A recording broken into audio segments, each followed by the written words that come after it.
इयत्ता 10वी म्हणजे माध्यमिक शालांत प्रमाणपत्र परीक्षा आणि उच्च माध्यमिक प्रमाणपत्र परीक्षा म्हणजे इयत्ता 12वी या दोनही परीक्षांसाठी बसलेल्या विद्यार्थ्यांच्या सदीच्या समारंभाप्रसंगी प्रेरणा दिनाच्या प्रसंगी उपस्थित असलेले माझे सर्व सहकारी बंधू भगिनी आणि माझ्या विद्यार्थी मित्र मैत्रिणींनो, भाषण निरोपाचं किंवा सदिच्छाचं नाही आहे, परीक्षेच्या संदर्भातलं आहे. सर्वांनी काळजीपूर्वक ऐकायचं आहे. ज्या सूचना आहेत त्या सूचना गैरहजर विद्यार्थ्यांना सुद्धा द्यायच्या आहेत. सर्वात आधी आपल्या मनात असलेलं परीक्षेचं टेन्शन बाजूला ठेवा. ठेवलंय? डस्टबिन मध्ये टाका. टाकलंय? ठीक आहे. फ्रेश व्हा, थोडं हसून दाखवा. हा, आता बघा, परीक्षेला येताना काय काय सोबत आणायचंय. तुम्हाला दिलेलं जे हॉल तिकीट आहे, ऍडमिट कार्ड, त्याला लॅमिनेशन करून घ्या, म्हणजे ते हरवणार नाही. तुम्हाला दिलेलं जे हॉल तिकीट आहे, ऍडमिट कार्ड आहे, त्याचं लॅमिनेशन करून घ्या, म्हणजे ते हरवणार नाही. कारण घडी केली तर हरवण्याची शक्यता आहे, कारण ते खिशात ठेवतो आपण. लॅमिनेशन करून घ्या. दुसरी गोष्ट, प्रत्येकाचं ओळखपत्र पाहिजे, आयडेंटिटी कार्ड. गळ्यात असलं तरी चालेल किंवा खिशात असलं तरी चालेल. एक 5-10 रुपयात तुम्हाला मिळतं. जर कोणाचं नसेल तर 5-10 रुपयात तुम्हाला दुकानावर मिळेल. त्याला छानसा फोटो लावा, त्याच्यावर मुख्याध्यापक प्राचार्य यांचं सही शिक्का घ्या. सगळी माहिती वर्ग शिक्षकांकडून व्यवस्थित भरून मग ते सही शिक्क्यासाठी आणायचं. नसेल तर, प्रत्येकाकडे आहेच, नसेल तर त्यांनी ते आणायचंय. या दोन गोष्टी परीक्षेसाठी महत्त्वपूर्ण आहेत. कोणीही पर्यवेक्षक बैठे स्क्वॉड म्हणजे परीक्षा सुरू होण्यापासून तर संपेपर्यंत एक बैठे पथक असतं. या पथकातील कोणत्याही व्यक्तीने आपल्याकडे ओळखपत्र किंवा आपलं ऍडमिट कार्ड मागितलं, प्रवेशपत्र मागितलं तर ते देणं बंधनकारक आहे, त्याला दाखवणं ते बंधनकारक आहे. म्हणून आपला ताजा फोटो त्या ओळखपत्राला लावायचा आहे. सोबत अजून काय आणायचं आहे? Compass box. ह्या कंपास बॉक्स मध्ये असलेलं जे साहित्य ते अद्ययावत असलं पाहिजे. पेन्सिल एक नाही 2 ठेवा. घरून बनवून आणा. मी नेहमी सांगतो, पेन्सिली घरून बनवून आणा, घरून तयार करून आणा. पेन्सिली घरून तयार करून आणल्यात, कंपास बॉक्स पण सोबत आणला. बघा, एकदम बारीक बारीक गोष्टी सांगतोय, अनुभवलेल्या गोष्टी सांगतोय. बारीक करून आणले, सगळं व्यवस्थित करून आणलंय. पण प्रवासामध्ये कंपास बॉक्स हल्ल्यामुळे त्याचं टोक तुटतं आणि आपल्याला जेव्हा आकृती काढायची असते किंवा काही कृती पत्रिकेमध्ये चौकोन काढायचा असतो, त्यावेळेला लक्षात येतं की पेन्सिलीचं टोक अरे येतानाच तुटून गेलं, एवढी मेहनत वाया गेली. आणि आपण ते तासत बसतो, बनवत बसतो. बनवता बनवता ते शार्पनर कितीही चांगलं असलं तरी टोक तुटत जातं आणि आपला वेळ वाया जातो. विनाकारण वेळ वाया जातोय, काहीच कारण नाही.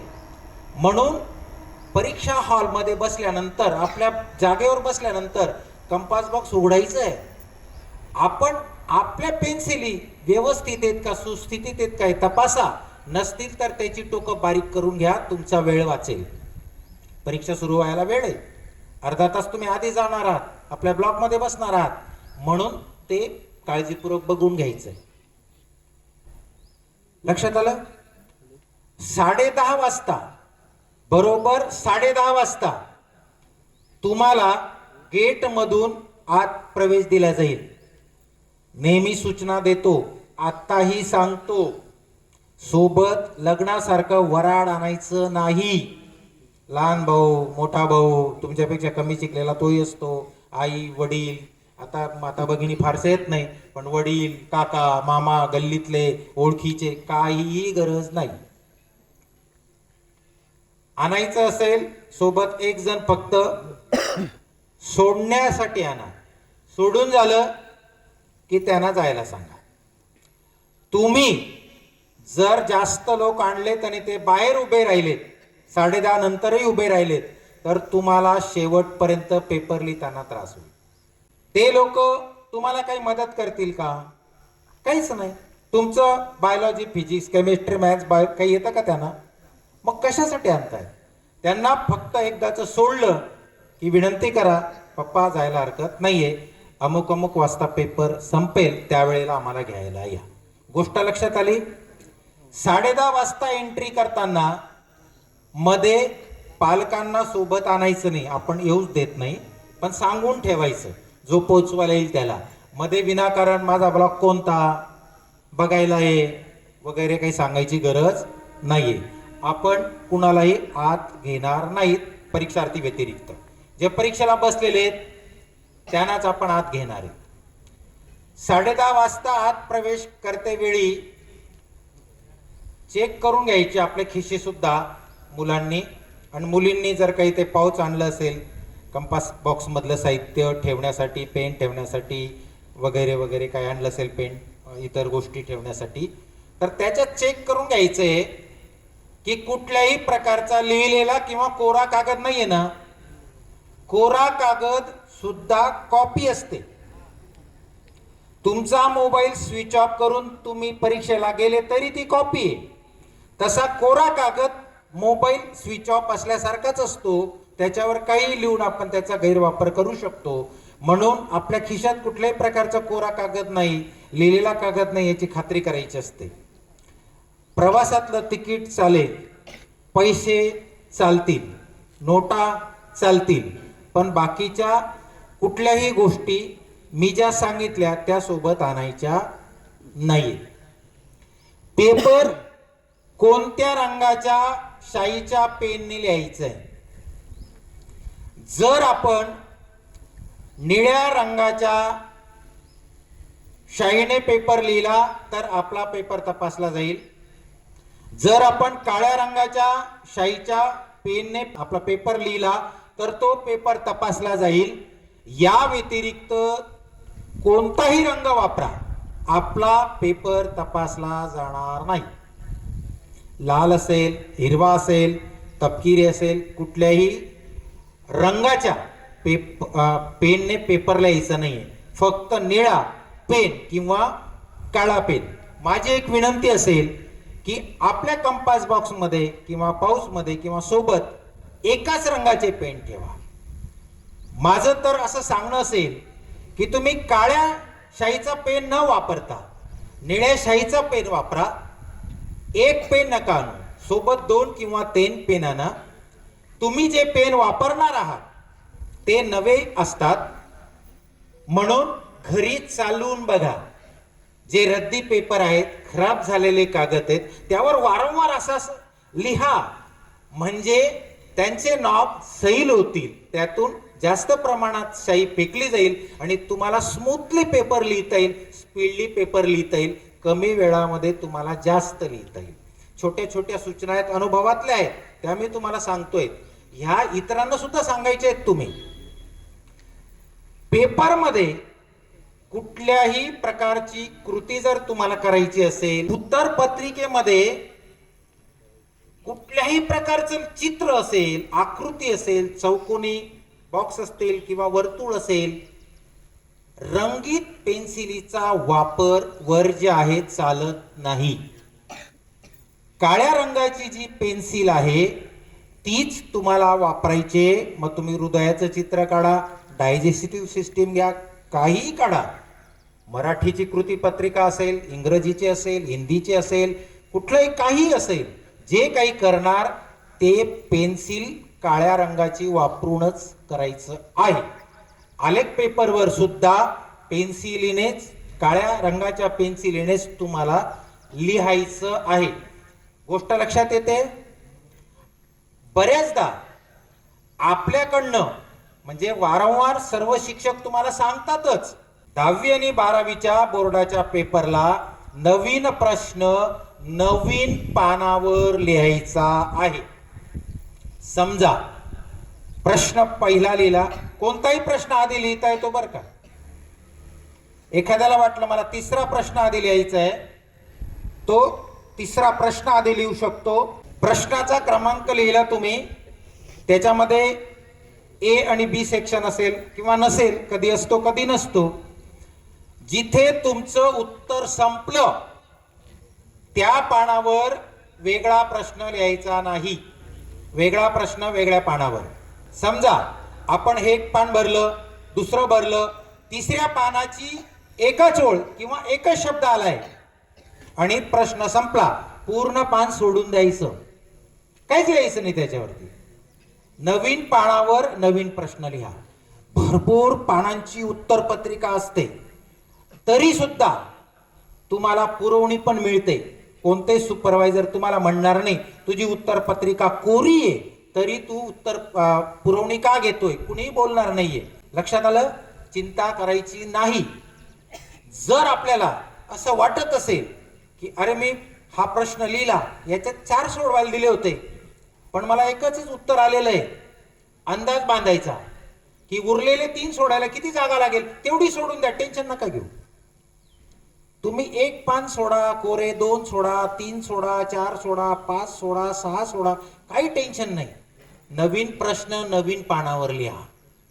सर आता आमची परीक्षा सुरू आहे, सरांनी सूचना दिली त्याप्रमाणे मी नवीन पानावर नवीन प्रश्न लिहिण्याचा प्रयत्न केला, पण तरी पण असं झालं की मला एका प्रश्नाचं उत्तर लिहायचं होतं पण माझ्या जागेचा अंदाज चुकला आणि तिथे जागा काही नाही. काय करू?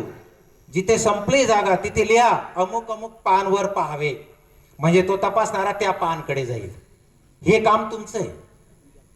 आणि जिथे सुरुवात कराल कुठेतरी जागा आहे तिथं लिहा या पानवरून, म्हणजे तपासणाऱ्याला आनंद वाटतो, तपासणाऱ्याला मजा येते. अरे छान विद्यार्थी, म्हणजे मला पानं चाळायला नाही लावली.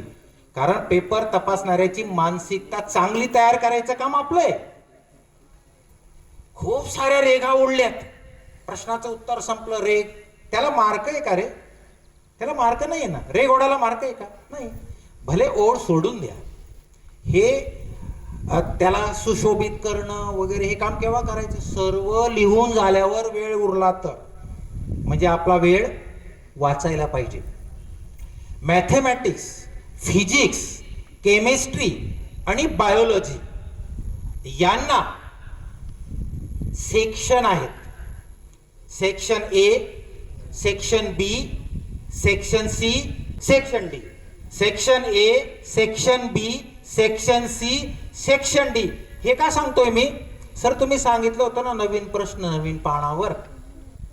मॅथमॅटिक्स, फिजिक्स, केमिस्ट्री आणि बायोलॉजीसाठी नवीन सेक्शन नवीन पानावर. समजा तुम्ही सुरुवातीला बी सेक्शन लिहिला. बी सेक्शन मध्ये question number 3 to question number 14 आहे. तुम्ही कोणता पण प्रश्न कुठेही लिहू शकता. सेक्शन बी मध्ये 3 ते 14 पर्यंत प्रश्न आहेत की नाही, कोणता पण प्रश्न आधी लिहा, काही प्रॉब्लेम नाही, पण त्याला बी मध्येच लिहा, म्हणजे तपासणाऱ्याला सोपं जातं. एखाद्याला वाटेल की अरे मला 13वा प्रश्न येतोय, बाकीचे नंतर लिहिणार आहे, मग 13 लिहा ना आधी, पण तो सेक्शन बीचा आहे का, मग बी मध्ये लिहा. सर मग त्याच्यात तर 8 सोडवायचे आहेत. आता प्रत्येक विषयाचे वेगवेगळे असतील मला माहिती नाही. समजा 8 सोडवायचे आहेत, मला तर 2च येत आहेत, मग काय करू? 6 प्रश्नांना जागा सोडून द्या उत्तर लिहायला. भरपूर जागा सोडा, टेन्शन घ्यायचं नाही. नवीन सेक्शन नवीन पानावर. मग त्या सेक्शन मधला प्रश्न संपला. समजा 4था प्रश्न लिहिला सेक्शन बी मधला, 3रा येत नाही, 4था लिहिला, जागा उरली, त्याच्या पुढे तुम्ही पुढचा लिहू शकता, 8वा 10वा 12वा कोणताही कुठेही लिहा त्या सेक्शन मध्ये. मग त्याच्यासाठी नवीन पानावर लिहायची गरज आहे का? नाही. फक्त मंत्र काय आहे? फिजिक्स, केमिस्ट्री, मॅथ्स, बायोलॉजीसाठी नवीन सेक्शन नवीन पानावर आणि इतर विषयांसाठी नवीन प्रश्न नवीन पानावर. आणि एवढं करू नये, एवढी काळजी घेऊ नये मला जागा उरली नाही तर तिथे लिहायचं पान अमुक अमुक वर, जिथे लिहिणार तिथे लिहा पान अमुक अमुक वरून, म्हणजे तपासणाऱ्याची मानसिकता चांगली असते. आम्हाला अनुभव आहेत म्हणून या गोष्टीची काळजी घ्यायची आहे. काही महत्वाच्या सूचना आहेत. परीक्षा मंडळाने तुमचा सगळ्यांचा विचार करून उत्तर पत्रिका जी दिलेली असते, 10वीचे मुलं लक्ष देत आहे, 12वीचे पण चुकून चुकून कदाचित काही केंद्रांवर साहित्य ठेवायला जागा नसते तर मिक्स होऊन जातात पेपर. इथे SSC असं लिहिलेलं आहे. ही आकाशी कलरची उत्तर पत्रिका आहे, आकाशी म्हणू तिला, दिसतंय ना. ही 10वीची आहे. 12वीच्या विद्यार्थ्यांसाठी सूचना आहे, त्यांनी पाहून घ्यायचं, अरे चुकून मला इथं नाही आली, सुपरवायझरच्या लक्षात आणून द्यायचं. ही जी ब्राऊन कलरची आहे ही 12वीच्या विद्यार्थ्यांसाठी आहे, चुकून तुम्हाला आकाशी मिळाली तर लक्षात आणून द्यायचं. म्हणजे हा फरक आहे. आणि तिथं लिहिलेलं आहे HSC. H म्हणजे 12वी आणि SSCचा S म्हणजे तो 10वीचा आहे. आता तुम्हाला उत्तर पत्रिका मिळाली. उत्तर पत्रिकेवरती लक्ष द्या, माहिती भरताना आपण शाणे, आपण हुशार आहेत, आपल्याला सर्व माहिती आहे, आपला सीट नंबर आपण पाठ करून ठेवलाय. बऱ्याच जणांचे पाठ होऊन गेले. यस अमुक अमुक, डी अमुक अमुक पाठ झाले, काही प्रॉब्लेम नाही. जरी आपला सीट नंबर पाठ असेल तरी इथे हॉल तिकीटवर पाहून पाहून लिहायचा. पहिला बॉक्स असेल त्या बॉक्स मध्ये डी असेल तर डी लिहा, यस असेल तर एस लिहा, तो पण लिहायचा आहे बरं का. काही लोक डी किंवा यस लिहित नाही, तसं नाही, तो पण नंबरच आहे तुमचा. अल्फा न्यूमरिक म्हणतो आपण त्याला. जसं पॅन कार्ड असतं तिथे अल्फा न्यूमरिक असतात, तसं हे अल्फा न्यूमरिक असा तुमचा नंबर आहे. म्हणजे त्याच्यात फक्त डिजिट नसतात, लेटर पण असतात. लक्षात आलं सगळ्यांच्या. एस किंवा डी पण लिहायचं आहे. नंबर लिहिताना घाई अजिबात करायची नाही, डोळ्यात तेल घालून व्यवस्थित लिहायचा. त्याच्यानंतर तुम्हाला इन फिगर लिहायचं आहे. फिगर तुमच्या हॉल तिकीटवर अक्षरात छापलेला आहे का? फिगर मध्ये छापलेला आहे ना, तसा पाहून पाहून व्यवस्थित लिहायचा. तिथे एकच ओळ असेल, 2 ओळी आहेत, तिथं बारीक अक्षरात लिहा, सावकाश लिहा. 10:30 वाजताच उत्तर पत्रिका देणार आहे. बोर्डाच्या नियमानुसार 10:50 तुम्हाला ही पत्रिका द्यायची असते. पण आपण नवीन असतो म्हणून आपण अधिक वेळ म्हणजे 10:30 वाजताच देण्याचा प्रयत्न करतो, पहिला दिवस असतो म्हणून. व्यवस्थित तारीख टाका, विषयाचं नाव टाका, विषयाचं माध्यम सुपरवायझर सांगतील मराठी का इंग्रजी. आपल्याकडे 2च माध्यम आहे, एक तर मराठी किंवा इंग्रजी.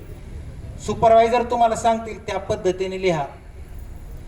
तुम्हाला परीक्षा सुरू होण्यापूर्वी ही उत्तर पत्रिका तुम्ही भरली, पहिलं पेज भरलं. पहिलं पेज भरल्यानंतर तुम्हाला एक बारकोड स्टिकर असतं. नियमानुसार हे स्टिकर सुपरवायझरने त्या विद्यार्थ्याला दिलं पाहिजे. विद्यार्थ्याने त्याच्यावरचा सीट नंबर पाहून घ्यायचा आहे, माझाच आहे का, आणि त्याने स्वतः लावायचं असतं. पण जे 12वीला त्यांना माहिती आहे, 10वीला कोणी लावलं होतं? तुमच्या शिक्षकांनी.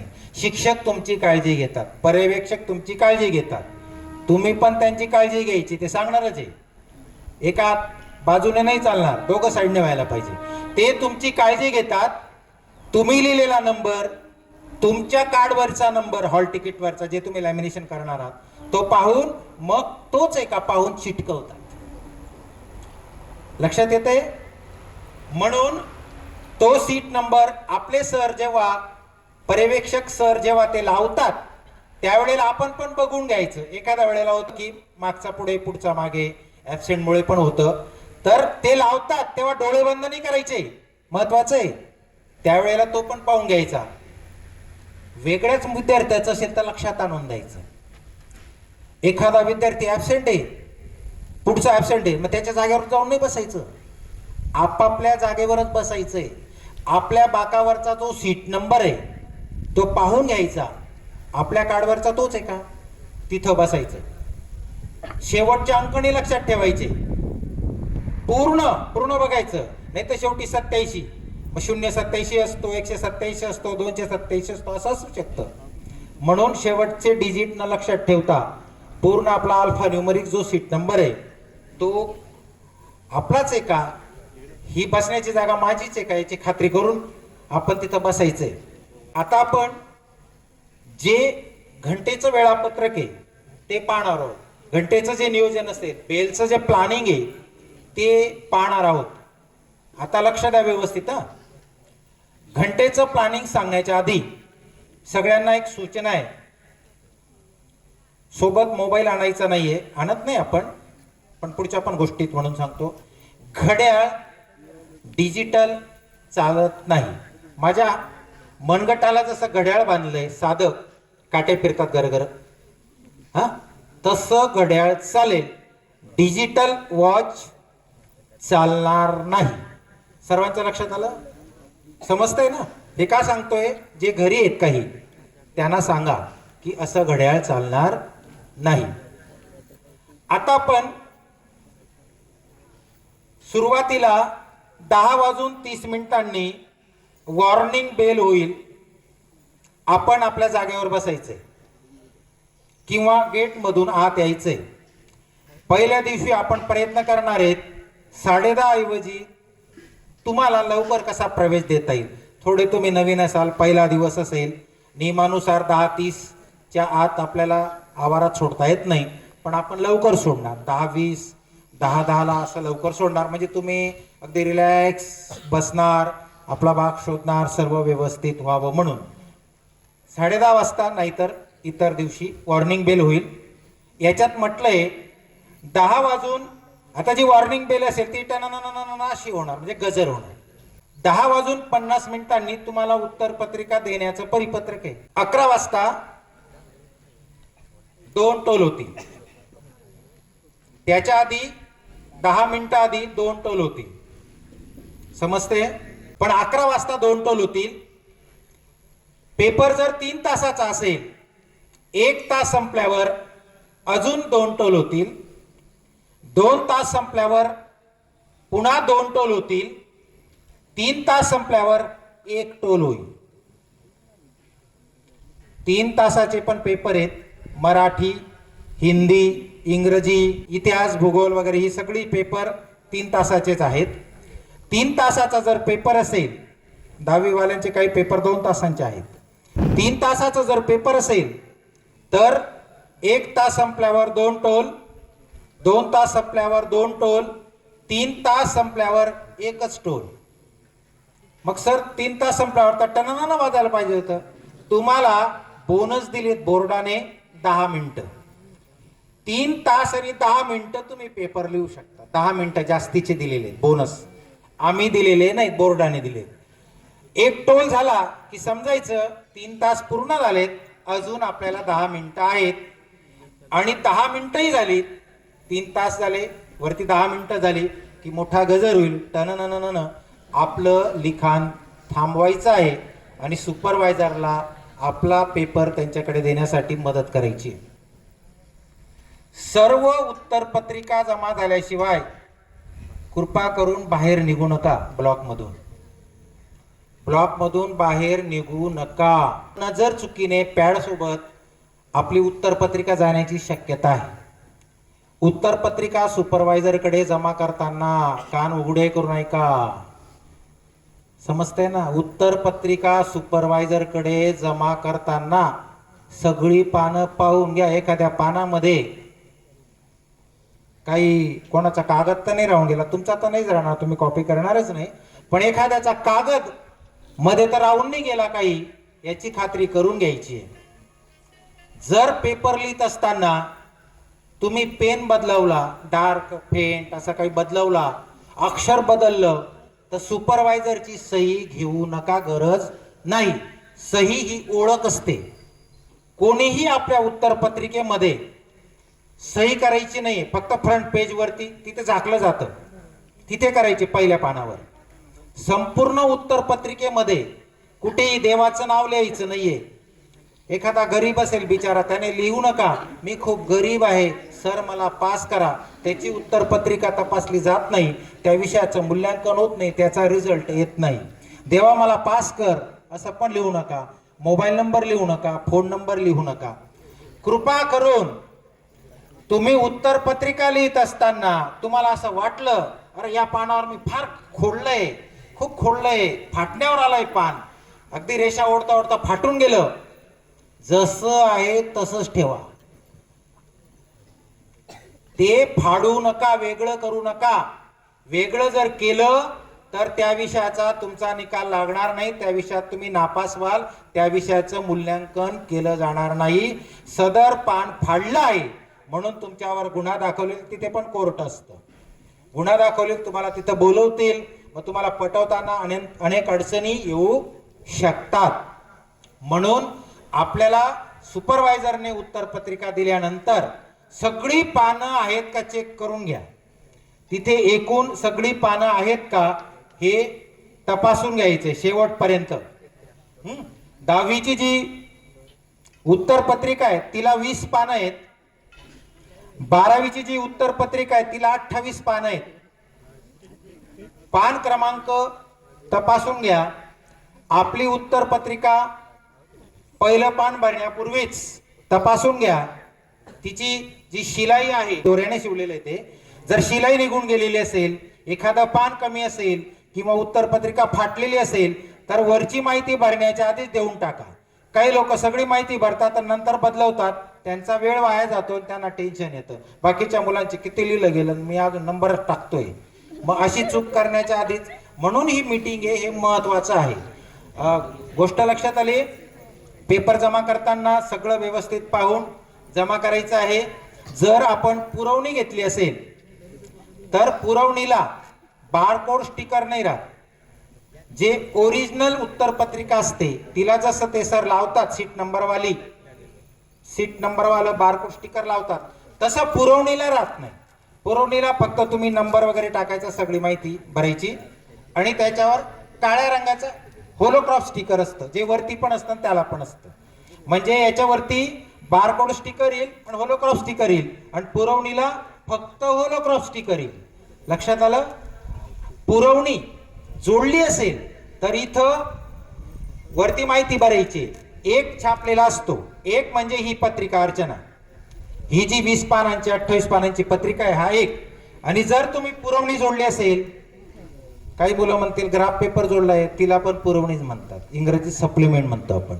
तुम्ही 1, 2 जेवढ्या लावल्या असतील, 1, 2 जेवढ्या तेवढ्या इथे लिहायचं आणि त्यांची बेरीज करायची. समजा पेपर तपासायला गेले किंवा इथून कस्टडीला गेलेत आणि आपण दोरा व्यवस्थित बांधला नाही, त्या कारणाने जर पुरवणी सुटून गेली तर इथली माहिती बघितली जाते, अरे ही कोणाची पुरवणी आहे. तुम्ही तिथं महत्वाचं लिहिलं असेल, त्याच्याने तुम्हाला गुण मिळणार असतील, तुमचं नुकसान होईल. म्हणून व्यवस्थित पुरवणीची संख्या लिहायची. त्याच्यानंतर दोरा व्यवस्थित बांधायचा, दोरा व्यवस्थित बांधायचा. हे काम एक टोल होतो त्याच्या आधी केलं तर फार उत्तम. एक टोल झाल्यानंतर 10 मिनिटं बाकी असतातच, तेव्हा पण केलं तरी चालेल, पण धावपळ होते. म्हणून या सूचनेकडे गांभीर्याने लक्ष ठेवायचं आहे, बरोबर. अशी काळजी घ्या. सगळ्यात महत्वाचं एक सांगू का मी तुम्हाला, चव्हाण मॅडमांनी सांगितलं बघा, ते 4थीचं पोरगं काय सांगतंय, माझे पालक आई वडील आणि नंतर कोण आहे, शिक्षक आहेत. त्या दिवशी तुमचे पालक सुपरवायझर असतात, ते सांगतील तसंच ऐका. डेअरिंग करू नका कुठल्याही गोष्टीचं. ते सांगतील ना, त्यांनी जसं सांगितलं तसं त्यांचं ऐकायचं. त्यांना असं वाटतं का तुम्ही नापास व्हायला पाहिजे? कोणालाच वाटत नाही. तुम्ही पास व्हायला पाहिजे. भीती मुक्त, भयमुक्त, कॉपी मुक्त आणि CCTV कॅमेऱ्याच्या निगराणीखाली परीक्षा व्हावी असं तुम्हाला वाटतं, आम्हाला वाटतं, सरकारला वाटलं, सगळ्यांना वाटलं की नाही. म्हणून सुपरवायझर सांगेल ना त्याच्या शब्दाला मान द्यायचा. तुमचे पालक पूर्ण वेळ कोण राहतील? सुपरवायझर. कदाचित ते तुमच्या शाळेचे असतील, कॉलेजचे असतील, दुसऱ्या शाळेचे असतील, दुसऱ्या कॉलेजचे असतील. तुम्हाला जी सूचना दिली ती लक्षात ठेवायची. जेव्हा सुपरवायझर तुम्हाला शेवटी सांगतील आता तुम्ही ब्लॉक सोडा तर जा, आपली जी प्रश्नपत्रिका आपल्याला मिळणार आहे त्याच्यावर पेनाने नंबर लिहायचा असतो, सीट नंबर प्रश्नपत्रिकेवर पण. हा लक्षात आलं. तुम्हाला जे कच्चं काम करायचंय ते शेवटच्या पानावर करायचं, पण तिथे कच्चं काम असं लिहा, मराठीत लिहा, इंग्रजीत लिहा, रफवर स्पेलिंग चुकलं काय प्रॉब्लेम नाही, त्याला समजलं पाहिजे कच्चं काम आहे बॉस. समजलं? शेवटच्या पानावर तुम्हाला ते नोट करायचंय. पाण्याच्या संदर्भामध्ये धरूनच पाण्याची बॉटल भरून आणायची. ज्या वेगवेगळ्या ऑनलाईन परीक्षा होतात त्यांना ट्रान्सपरंट आरपार दिसेल अशा पद्धतीची बाटली पाण्यासाठी वापरण्याचं म्हणजे बंधन असतं, तशीच वापरावी लागते. आपल्याला तसं काही बंधन नाही आहे, तुम्ही कोणतीही वापरू शकता, पण पाणी घरून घेऊन यायचं आहे. किंवा इथे जार असतील त्या जारमधून आपण भरू शकता, पण आपलं घरचं पाणी ते घरचं पाणी असतं. कारण जारमधलं पाणी थंड असेल, सर्दी होण्याची शक्यता आहे. कशाला घसा खराब करून घेतात, तब्येत बिघडवतात, नाक होईल, कान होईल, डोळे वाहतील, कशाला? आपलं घरचं पाणी मस्त माठातलं घेऊन यायचं. नाहीला जे संपलं तर घ्यायचं. बॉटल आणायची, बॉटल खाली कुठेतरी ठेवा, नाही तर पेपर लिहिता त्याच बाकावर ठेवून दिली आणि पडली, जाणलं आणि गेलं, कार्यक्रम झाला. असं करू नका. आपली पाण्याची बॉटल पडली तरी आपली उत्तरपत्रिका किंवा प्रश्नपत्रिका खराब होणार नाही याची काळजी घ्यायची. पाण्याची बॉटल फार तर दूर ठेवून द्या, समोर ठेवून द्या. आपण जर बॅगा आणल्या असतील तर आपल्याला जो पोहोचवायला आलेला असेल XYZ त्याच्याकडे देऊन द्यायची. हा, बॅगा वगैरे आणायचे नाही. इथे बॅगा सांभाळायला आणि मोबाईल सांभाळायला नाही तिथं कोणी. इथे तुम्हाला सांभाळणार आहे फक्त आम्ही, तुम्ही पण त्यांना सांभाळायचंय. सर्वांनी सर्व सूचनांचं तंतोतंत पालन करायचंय. आपल्या हॉल तिकीटवर असलेली तारीख वार लक्षात ठेवून बरोबर त्या वेळेला यायचंय. आर्टच्या मुलांसाठी मराठी, हिंदी, इंग्रजी भाषा विषयांचे पेपर सकाळून असतात आणि इतर सगळे दुपारून असतात, 3 ते 6 असं डोक्यामध्ये असतं. यावर्षी कोणता पेपर सर? इकॉनॉमिक्स, अर्थशास्त्र, जे आपल्या पोरांचं नाहीये. अच्छा ठीक आहे, तो 11 ते 2 आहे. म्हणून आदल्या दिवशीच पाहून घ्यायचं, आदल्या दिवशीच आपलं सर्व साहित्य व्यवस्थित रेडी करून ठेवायचं. दुसऱ्या दिवशी धावपळ होत नाहीये. जास्त खूप जागरण पण करू नका, व्यवस्थित तयारीनिशी या, चांगला अभ्यास करा. चांगल्या मार्कांनी तुम्ही सर्वजण पास होणार आहेत अशी आम्हाला खात्री आहे. आणि तुम्हाला सर्वांना माध्यमिक शालांत प्रमाणपत्र परीक्षा SSC म्हणजे 10वी आणि उच्च माध्यमिक प्रमाणपत्र परीक्षा HSC म्हणजे 12वी या दोनही परीक्षेसाठी तुम्हाला खूप खूप शुभेच्छा. चांगल्या गुणांनी पास व्हा. टेन्शनमुक्त याच्यामध्ये भयमुक्त वातावरणामध्ये आपण परीक्षा द्या. कुठल्याही प्रकारची चूक आपल्याकडून होणार नाही याची दक्षता घ्या असं सांगून तुम्हाला पुन्हा एकदा आमच्या सर्वांच्या वतीने ढेर साऱ्या शुभेच्छा देऊन इथे थांबतो.